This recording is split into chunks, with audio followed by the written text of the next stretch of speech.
Marre des poils? Vous voulez enfin tout savoir sur l'épilation définitive, mais vous êtes perdu entre laser, lumière pulsée et autres techniques. Alors restez bien jusqu'au bout, car aujourd'hui, je vous dévoile tout, y compris les secrets que les pros ne vous disent jamais. Dans cette vidéo, on va faire un tour complet sur l'épilation définitive, ses avantages, ses inconvénients et surtout des astuces inédites pour éviter les repousses paradoxales. Je vais aussi vous expliquer les différences entre le laser et d'autres techniques moins connues, mais parfois plus adaptées. Et comme promis, à la fin de la vidéo, je vous révèle une solution unique et efficace, même en 2025, pour éliminer les poils du visage, les poils blancs et aussi ceux avec un faible taux de mélanine. Peut-on vraiment parler d'épilation définitive?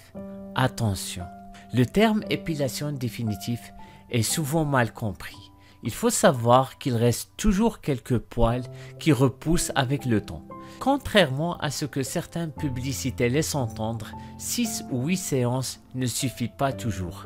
Chaque personne est différente et il faut plusieurs séances pour cibler tous les cycles de croissance des poils. Même pour une seule personne, le nombre de séances peut varier selon les zones du corps. Par exemple, les aisselles nécessitent généralement moins de séances que le maillot ou les jambes. Les chiffres qu'on voit sur les réseaux sociaux ne sont qu'indicatifs. Pour plus de détails avant de vous lancer, je vous invite à consulter notre site www.2ed.be/info-épilation. Vous y trouvez des articles clairs et concis pour bien préparer vos séances et comprendre les précautions à prendre. Laser, efficace mais pas parfait. Le laser est une excellente solution pour éliminer entre 80 à 90% des poils, mais il reste 10 à 20% des poils qui peuvent revenir. Pour ce cas-là, il existe une solution complémentaire très efficace, l'électrolyse ou le microlyse. Pourquoi ne pas utiliser l'électrolyse dès le départ? Voici deux raisons principales.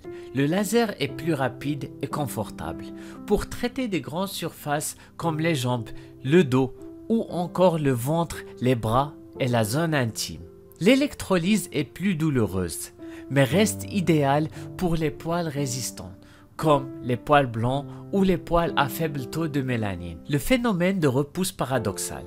Vous avez peut-être déjà entendu parler des repousses paradoxales. Il s'agit de poils qui réapparaissent parfois après des séances de laser. De manière générale, ce phénomène est lié à la stimulation de la zone traitée. Que ce soit à la chaleur générée par le laser ou même lors du rasage, cela peut également se produire chez ceux qui utilisent l'épilation à la cire ou des méthodes mécaniques, notamment sur le visage.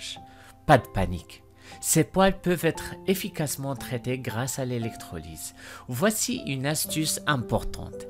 Si vous avez beaucoup de poils qui contiennent de la mélanine, commencez par quelques séances de laser pour réduire leur densité.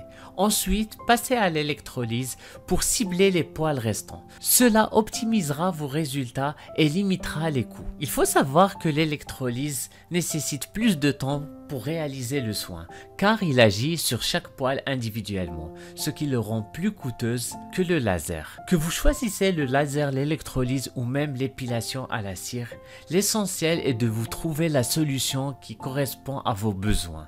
Nous sommes là pour vous guider et vous aider à se débarrasser de vos poils.